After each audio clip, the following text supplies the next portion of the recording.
So welcome everyone here and on Facebook.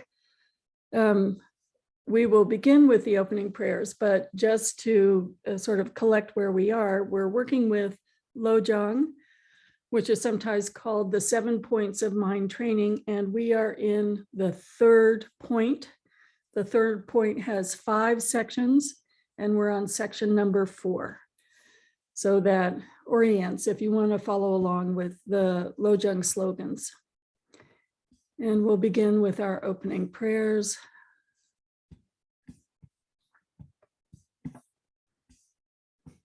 All sentient beings, especially those enemies who hate me, obstructors who harm me, and those who create obstacles on my path to liberation and all-knowingness. May they have happiness and be separated from suffering. I will quickly establish them in the most perfect and precious Buddhahood. All sentient beings, especially those enemies who hate me, obstructors who harm me, and those who create obstacles on my path to liberation and all-knowingness. May they have happiness and be separated from suffering. I will quickly establish them in the most perfect and precious Buddhahood. All sentient beings, especially those enemies who hate me, obstructors who harm me, and those who create obstacles on my path to liberation and all-knowingness. May they have happiness and be separated from suffering. I will quickly establish them in the most perfect and precious Buddhahood. Thus, until I achieve enlightenment, I perform virtuous deeds with body, speech, and mind. Until death, I perform virtuous deeds with body, speech, and mind. From now until this time tomorrow, I perform virtuous deeds with body, speech, and mind. In the Buddha, the Dharma, and the Sangha most excellent, I take refuge until enlightenment is reached. By the merit of generosity and other good deeds, may I attain Buddhahood for the sake of all sentient beings. In the Buddha, the Dharma, and the Sangha most excellent, I take refuge until enlightenment is reached. By the merit of generosity and other good deeds, may I attain Buddhahood for the sake of all sentient beings. In the Buddha, the Dharma, and the Sangha most excellent, I take refuge until enlightenment is reached. By the merit of generosity and other good deeds, may I attain Buddhahood for the sake of all sentient beings. As earth and the other elements, together with space, eternally provide sustenance in many ways for the countless sentient beings, so may I become sustenance in every way for sentient beings to the limits of space until all have attained nirvana. As the Sugatas of old gave birth to the bodhicitta and progressively established themselves in the training of a bodhisattva, so I too, for the benefit of beings, shall give birth to that bodhicitta and progressively train myself in that discipline. So I want to emphasize that line. All of this work we're doing together is so that we can give birth to bodhicitta and progressively train ourselves in that discipline. So where we are is just perfect for us. We're entering the training, starting just where we are. At this moment, my life has become fruitful. I have realized my human life. Today, I am born into the family of the Buddhas. Now I'm a child of the Buddhas. From now on, I will forthrightly perform the actions befitting my family. I will act so as not to degrade the faultlessness and discipline of my family. Just as with a blind man finding a jewel in a heap of dust, thus somehow bodhicitta has been born in me. This is the supreme Amrita which destroys death, the inexhaustible treasure which removes the world's poverty. It is the supreme medicine which cures the world's sickness, the tree which provides rest for beings weary of wandering on the paths of existence. It is the universal bridge on which all travelers may pass over the lower realms, the rising moon of mind which dispels the torment of the kleshas. It is the great sun which puts an end to the obscurity of ignorance, the pure butter which comes of churning the milk of the holy Dharma. For travelers wandering the paths of existence, seeking happiness from objects of enjoyment, it is supreme bliss near at hand, the great feast which satisfies sentient beings. Today, witnessed by all the protectors, I have welcomed the sentient beings and Sugatas. Devas and Asuras rejoice. May all mother sentient beings, boundless as the sky, have happiness and the causes of happiness. May they be liberated from suffering and the causes of suffering. May they never be separated from the happiness which is free from sorrow. May they rest in equanimity, free from attachment and aversion. May all mother sentient beings, boundless as the sky, have happiness and the causes of happiness. May they be liberated from suffering and the causes of suffering. May they never be separated from the happiness which is free from sorrow. May they rest in equanimity, free from attachment and aversion. May all mother sentient beings, boundless as the sky, have happiness and the causes of happiness. May they be liberated from suffering and the causes of suffering. May they never be separated from the happiness which is free from sorrow. May they rest in equanimity, free from attachment and aversion. So we are immersed in Lojong, which are pith slogans that we memorize so that whenever confusion or obstacles arise in life, we remind ourselves that our purpose is to use the Dharma to meet those obstacles and to use them as a way to awaken. So that is actually the first slogan in this third section, transforming bad circumstances into the way of enlightenment. When the world is filled with confusion, transform all mishaps into the path of Bodhi or the path of awakening. And so in the past few weeks, we have then looked at, well, what are the principles that allow us to do that? And as we progress in the slogans and get to the remainder, they get more and more practical. So we're working from the general principles to the specifics. So we're still in the level of principles, and transforming all obstacles into the path of awakening began with drive all blames into one and be grateful to everyone. And we looked at that for a couple of weeks because it can be triggering and or confusing if we don't really understand it. So just a quick review of what does that mean? Essentially, it means when something difficult is encountered, we look to see, I am hurting. What is the hurt and who is hurting? And we drive all our tendencies to want to blame something outside to examining what is the root that causes me to suffer in this situation.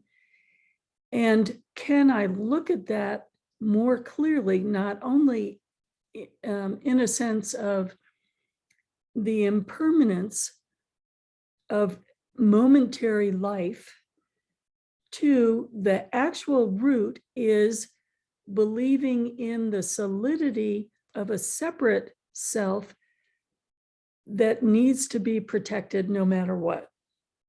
So that is the direction we're going. And now everything will help us with instructions on how to understand that. So the very next slogan is be grateful to everyone. So we can see if we have an encounter that's tremendously difficult and it causes us to look at the root of all suffering, not only our own suffering, but the suffering of all sentient beings. And it helps us to liberate by pulling up that root. Then we're grateful, not for the ignorance and confusion in the encounter, but we're grateful that we have the Buddha, the Dharma, and the situation, and that the three combine to make liberation. So the slogan for today then says, all right, this is still difficult. How do we work with this? And the slogan for today says, see confusion as the four kayas.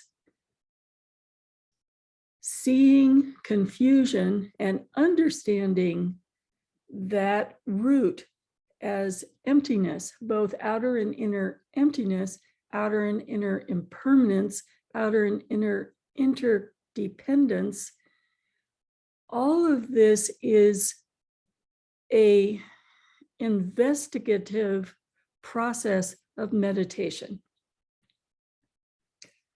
So another translation is seeing illusory appearances, the illusory appearance of outside, the illusory appearance as this I that we've constructed as emptiness is the unsurpassable protection. So I'm going to introduce the four kayas, and I thought it would be most helpful to do that visually. I personally go right to the visual. Let me see if I can.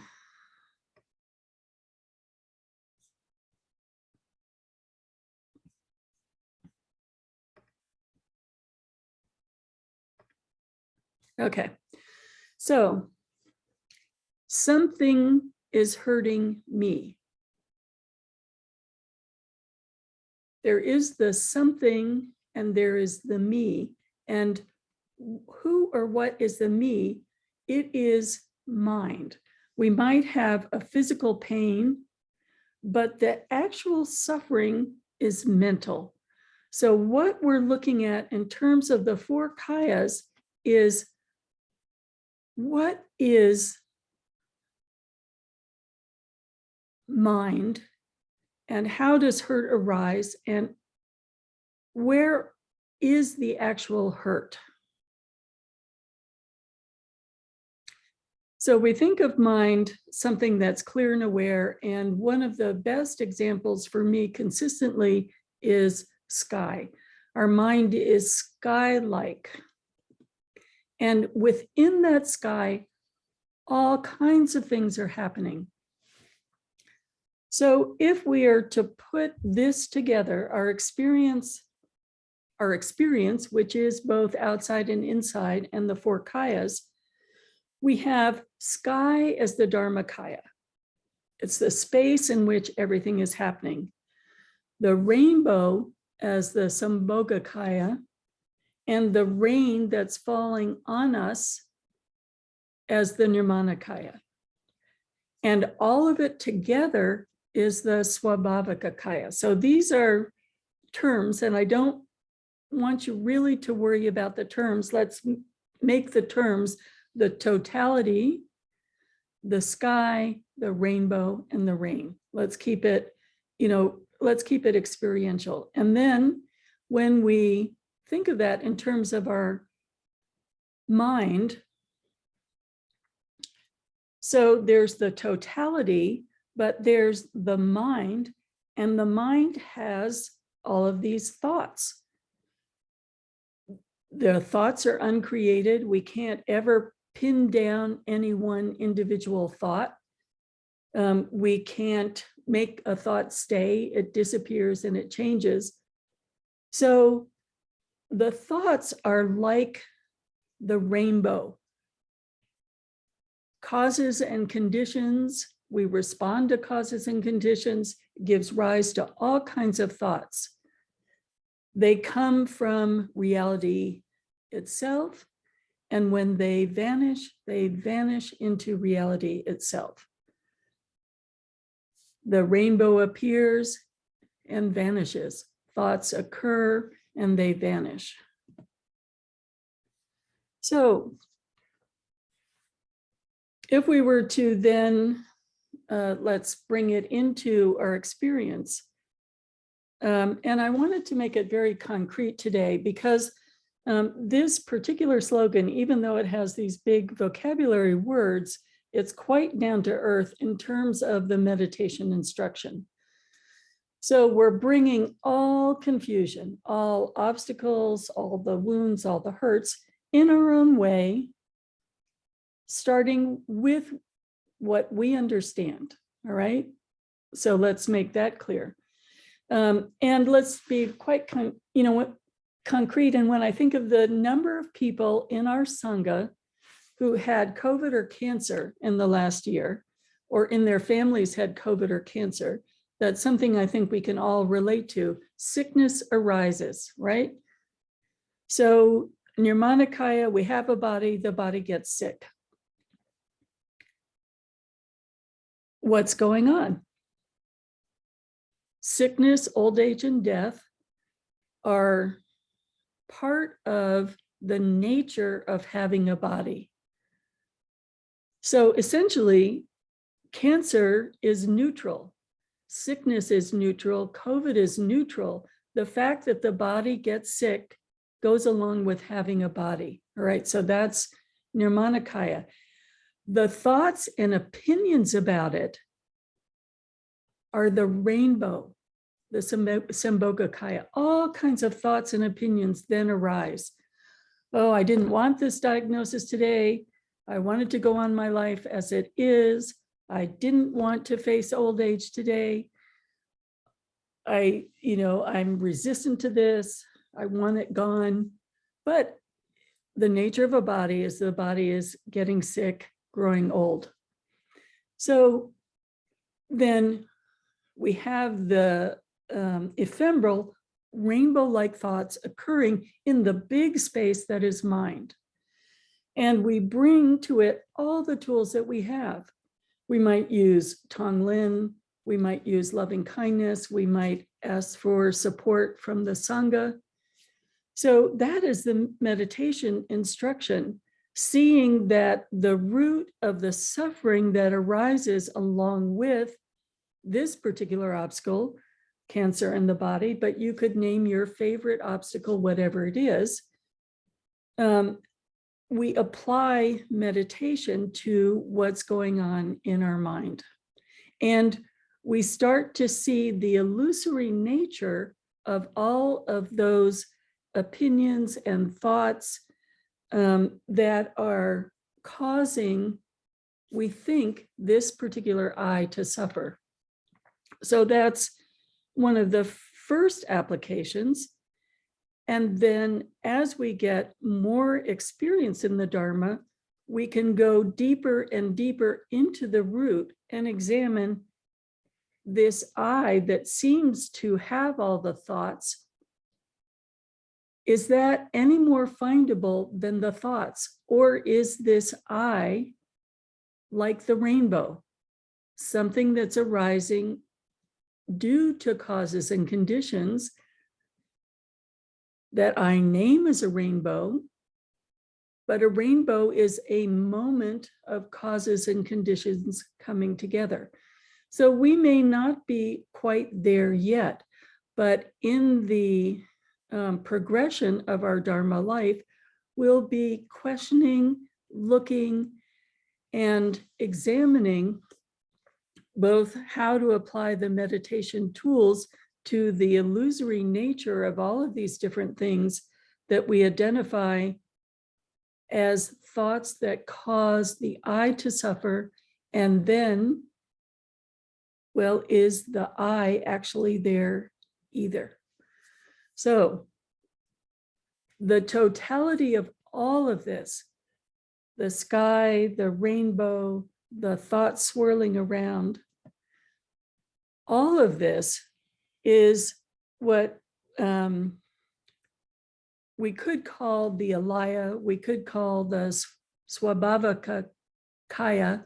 It is the totality of the essential purity that sometimes arises as what we identify as awareness and clarity and thoughts, or awareness, clarity, thoughts, and appearances.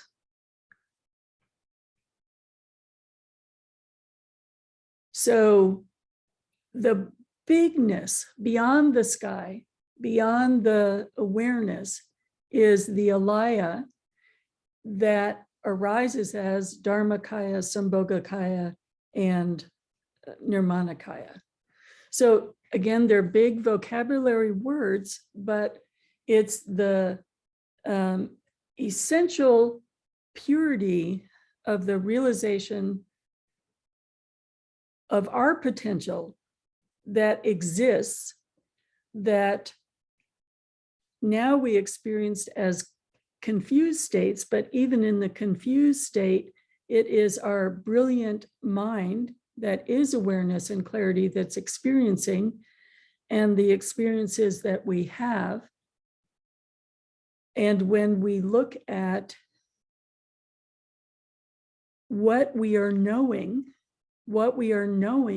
is our thoughts.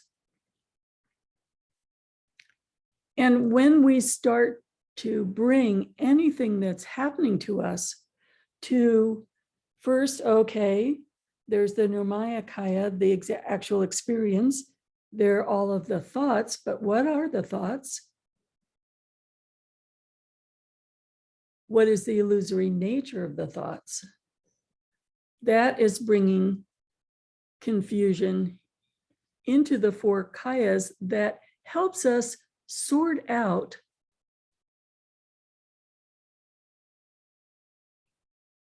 the impermanence, illusory nature of the trap our mind has created for ourselves as suffering. If we let go of that suffering, that response to the situation of building a story about it, then in the situation, we can be in the present moment. And I'm particularly thinking of Joanne and Greg at this moment, because Greg had his last radiation treatment and they were sharing with me. So we can imagine any of us, the cancer diagnosis ourselves or our loved ones, the fear in the beginning, the resisting, I don't want anything to happen to me or to anyone I love. And then what arises as the beauty of the experience. So Joanne and Greg, in their final treatment, they think they fell in love with all of the staff, but I think all the staff fell in love with them, of all the hospital and in particular, the radiation staff. So in the present moment, when we allow the confusion to fall aside, what is arising is the path to awakening or setting free bodhicitta in the moment-to-moment experience. So I know Ginny traveled that path, and Ginny had cancer a long, long time ago, and it led to all her wonderful work at the Center of Grieving Children. So it became a path to awakening.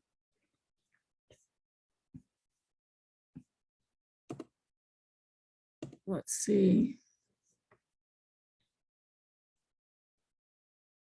I think that may be the last slide, returning back to this beautiful sky in Maine.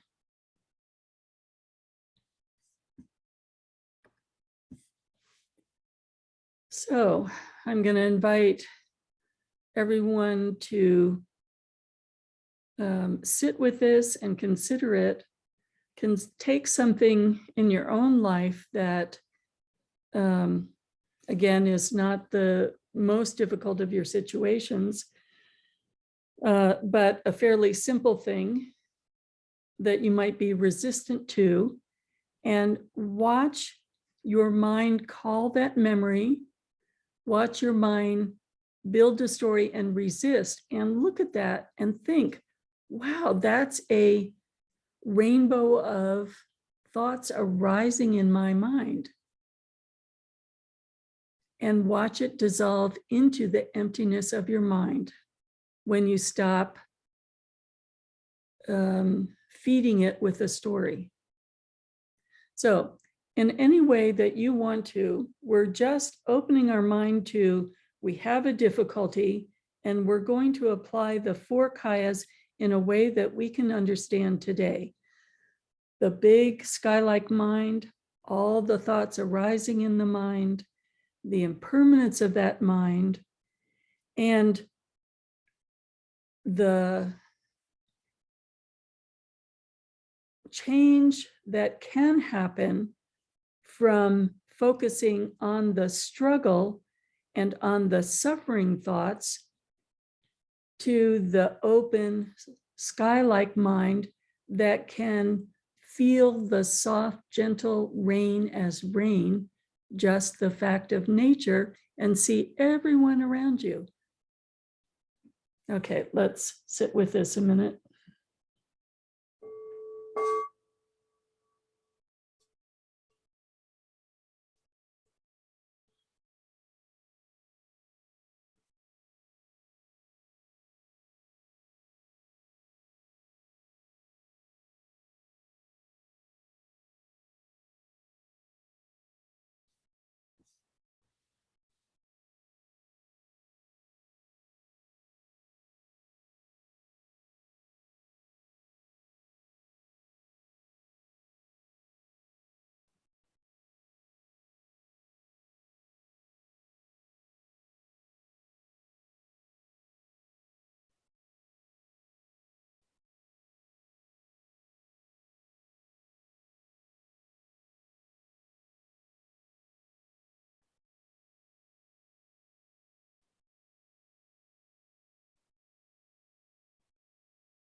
So we're going to do a quick dedication and close the live Facebook so that we have a private discussion.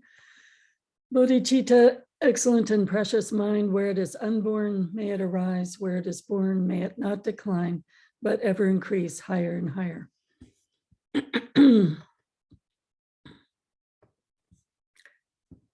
So now, first I'd like to ask, because the four kayas is sort of a complex organization of mind and experience. Do you have questions about that or about this section that we're working with as you're working with it yourselves?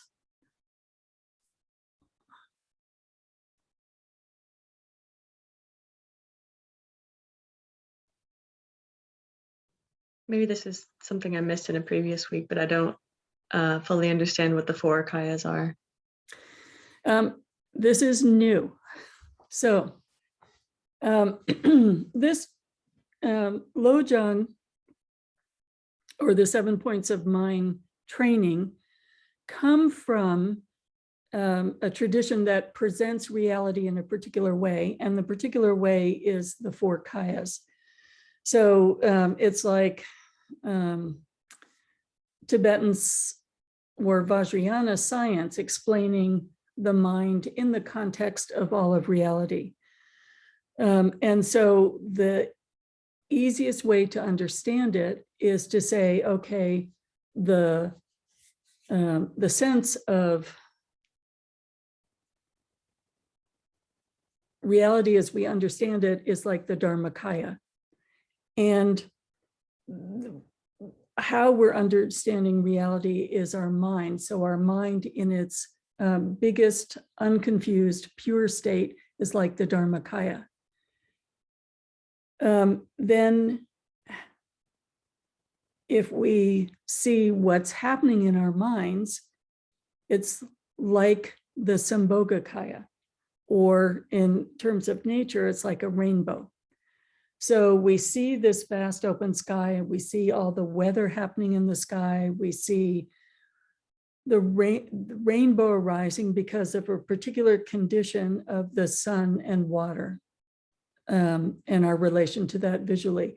So conditions arise in our life where we experience things. So I experience this glass of water, but the thought water is like a rainbow.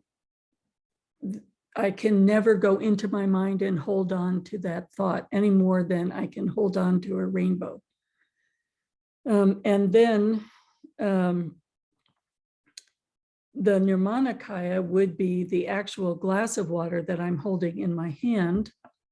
And all of it together is the four kayas, or the Swabhavaka kaya.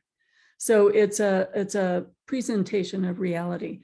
But how it applies to us is, the slogan is, when an obstacle arises, consider the four kayas. So let's say cancer arises. That is the glass of water happening right now in my experience. But all my thoughts about it, cancer itself is neutral, neither good or bad. It's my body aging and something happening. All my thoughts about it are total ephemeral events that are passing through my mind. And how I work with those thoughts makes the cancer positive or negative, right? So if all I can think about is my own fear, then suffering arises due to cancer. If I let go of my thoughts, opinions, and fear, and just experience the day-to-day, moment-to-moment, that was the beautiful experience I was describing of Joanne and Greg going in for the last treatment, seeing all these incredible people that they had met in the hospital, loving all of the people they had met, appreciating all the people they had met, and receiving love back from those people, because I know, Joanne, I know they all fell in love with you and Greg. And so the actual experience of the cancer wasn't the opinions of suffering when we are capable of letting go of the thoughts and opinions. It's the moment to moment, a new experience arising and an opportunity to give and receive love. Thank you. Yeah. So, and thank you for asking, because this is not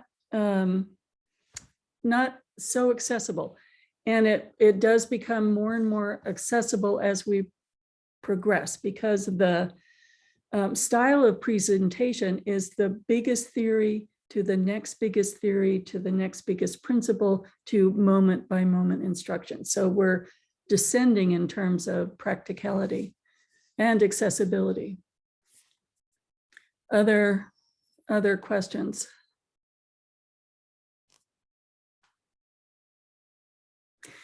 And one concrete example is helpful as an example, but how each and every one of us works with this instruction is going to be totally different. Our thoughts are different, what we're experiencing in life is different, but how we learn to work with the thoughts and see the illusory nature of how we're increasing our suffering due to the thoughts. Each person will find a different doorway of how to work with their own mind, a different quality. For someone, it might be Tonglen working with their mind, or loving kindness practice working with their mind. There are many, many, many ways to work with one's mind. So this is why we study the Dharma. So we have a vast array of tools to work with. Why am I hurting? What is the nature of that hurt? And who is the I that's hurting?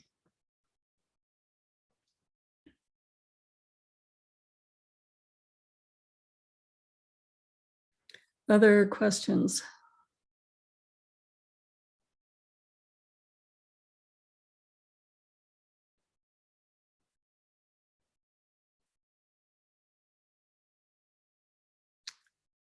Okay, other reflections?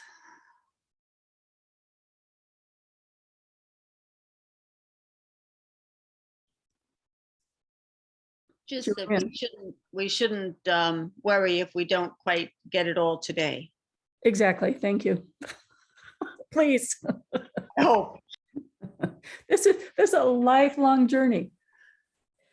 Joanne. Khenmo, I just loved your reflection this morning. And so yesterday, and I got cut out here this morning, so some of it I missed, we lost our power. But one of the things, when we were walking out of the hospital yesterday, we did a giveaway to the garden in the waiting area. And what we gave to the garden at the radiation meeting room where people wait to go in, we gave them a rainbow. And we got to place that in the garden where other people had left other mementos for whatever reasons. And as we were leaving, there was a song playing. It was Judy Collins. I've looked at life from both sides now, from up and down, and still somehow. It's life's illusions I recall. I still don't know life at all. So that was playing as we were leaving, and I'll always remember that moment. Yeah. So like sometimes things that happen in our heads are just illusions, is what my reflection is this morning.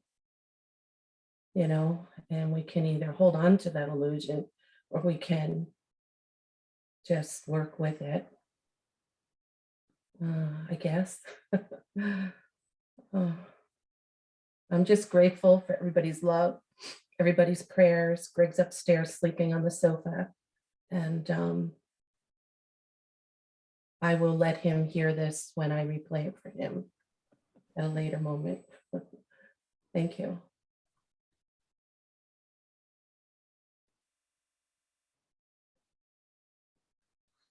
Other thoughts or reflections?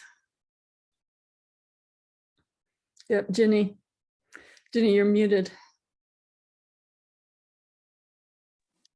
I have not been able to think or do about anything else except what's going on in Ukraine. And I am trying to find a way to process what's being done to these people. And I'm not sure how to do that.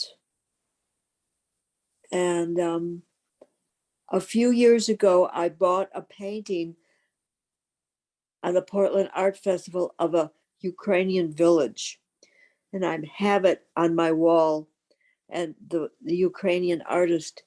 So I look at it all the time.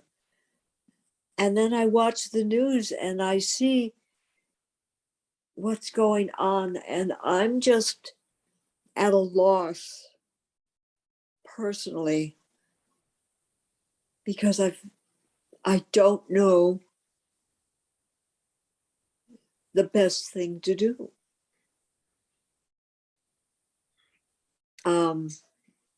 I know this sounds confusing, but I don't know which practice to do. I don't know. And it feels like I'm called to do something, but I don't have any idea what it is. I think that's the way many people feel. And again, we want to think about how to apply the Dharma and how to see the big picture. So let's look at it in the context of how we are working today. We're seeing all this suffering and then we're feeling helpless. So we're seeing something, and it's very real for everyone going through it. You know, what they're experiencing is their nirmanakaya. And we're taking it in. And if our mind stays in the helplessness, I can't do anything, then we're compounding the suffering, right? Because we're adding our confusion to the bigger confusion. If we, in the moment, see, all right, confusion, hatred, violence is a human condition, and every human is part of that. And if I clarify my mind, one tiny molecule of the human condition is changed, and I have the wisdom to help others. So then looking at any aspect of it, how does anger arise in my mind? How does greed arise in my mind? How does, like if we think of Putin's pride, that becomes so blinding that he can act in this way. These are all things that we share. That's one way of working with it. One way of working with releasing and uprooting those things from our mind. So we understand, then I can affect my neighborhood, then I can affect gradually, it spreads out. I've been struck continuously by the poem that Jane Hirschfeld wrote. Today I was feeling helpless, yet I could save an ant. So all these beings are dying we see on TV. Can we save one living being today? And taking a positive step of releasing one being from suffering. So it's seeing the big picture and seeing then, am I being pulled into this confusion, or can I take steps to release myself and others from this confusion? And then what step can I take? Yeah, Peggy. Ginny, I don't know if this would be helpful, and I certainly can't do this all the time, but some of the time I think, can I pretend I'm President Zelensky? Like, can I have even a smidgen of the courage that this man shows?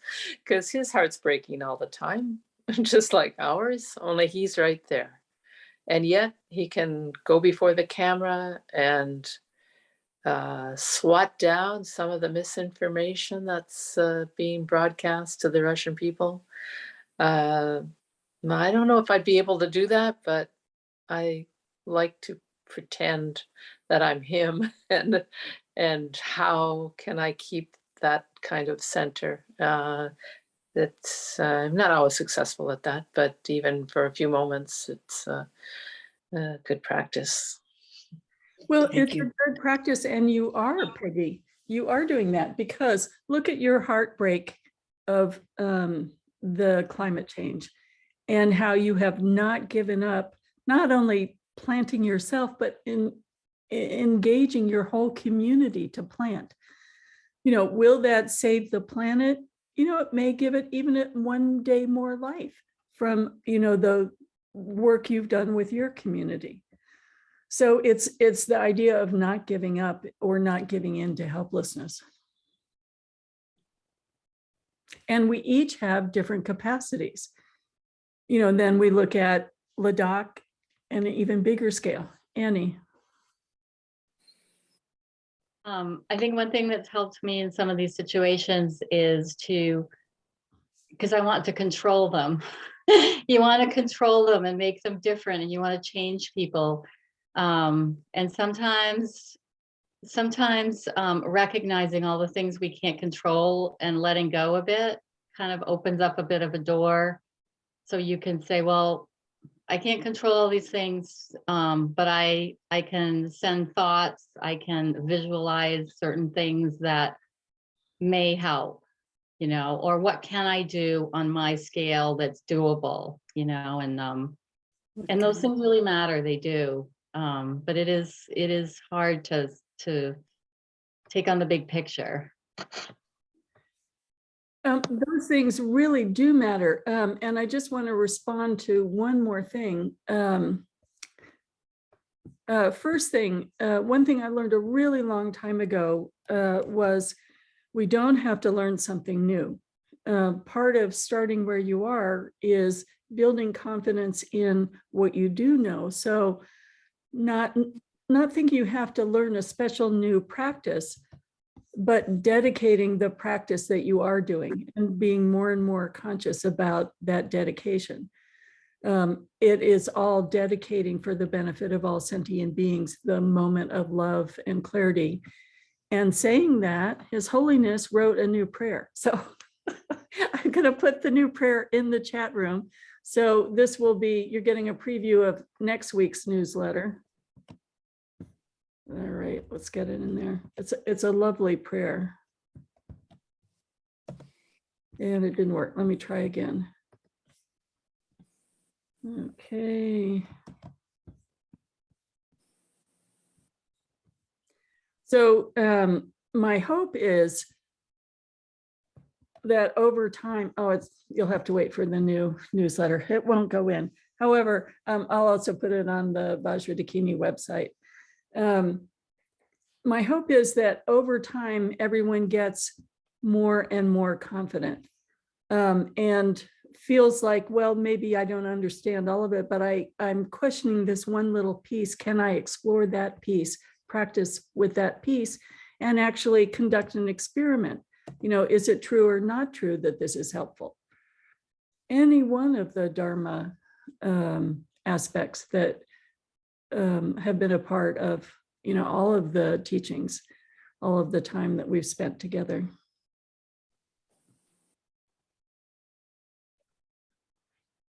I don't know why. Sometimes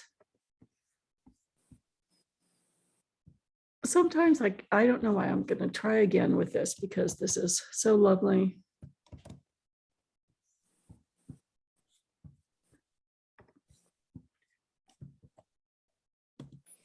Nope, won't go in.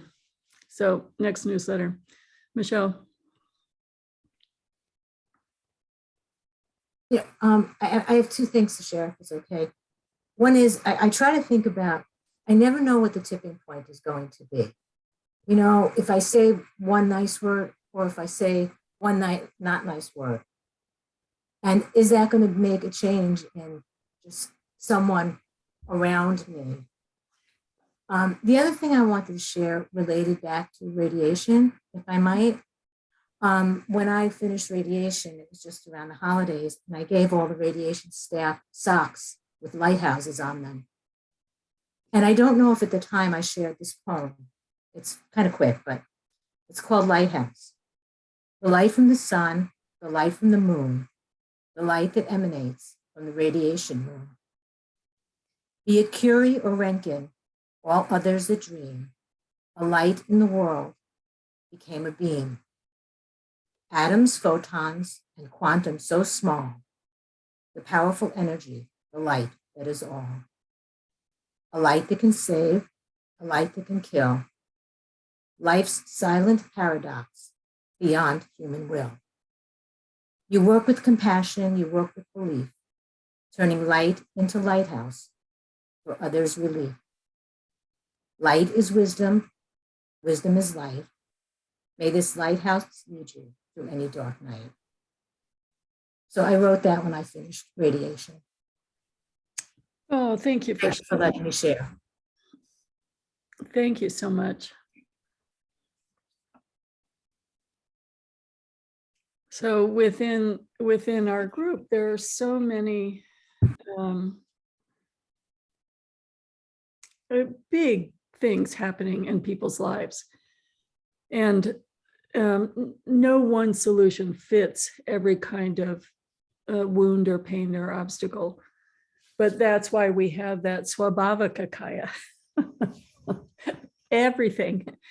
The medicine is there, and we use the Dharma to find the medicine for the particular situation. So I'll share the prayer book, and let me know, as sometimes people let me know if something is particularly unclear. But this did have new, maybe we'll conclude with Holiness's prayer. I couldn't put in the chat room, but I can put it on the screen. Anyway, so sometimes we stay or revisit things to make sure that there's a general understanding. So he wrote this prayer I think even just last week. A brilliant red sun blazes in the sky at dawn, while sparkling dewdrops glisten on the tips of grass, and crystal clear sounds of animals fill the earth. Oh, what joy, may this world of peace remain forever. This captivating forest landscape, lush and green, is like a metropolis of countless creatures. May all beings under the power of desire find peace in the cool breezes of love and kindness.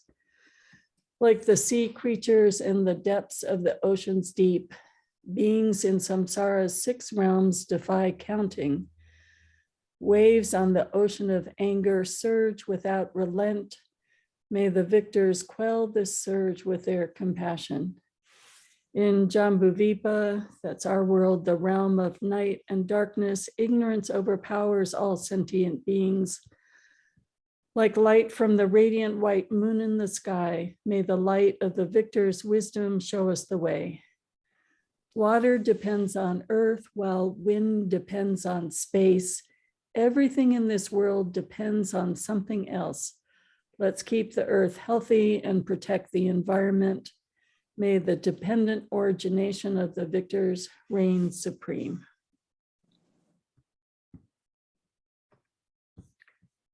So his message with Earth Day coming up, with wars coming and going in different places, and with us using the medicine of the Dharma to purify our minds of anger and desire so that we can help ourselves and everyone we touch base with as we day to day encounter and not know how we're affecting beings. So, bodhicitta, excellent and precious mind, where it is unborn, may it arise. Where it is born, may it not decline, but ever increase higher and higher. And I have saved a couple of spiders this week, but I'll be on the lookout for an ant.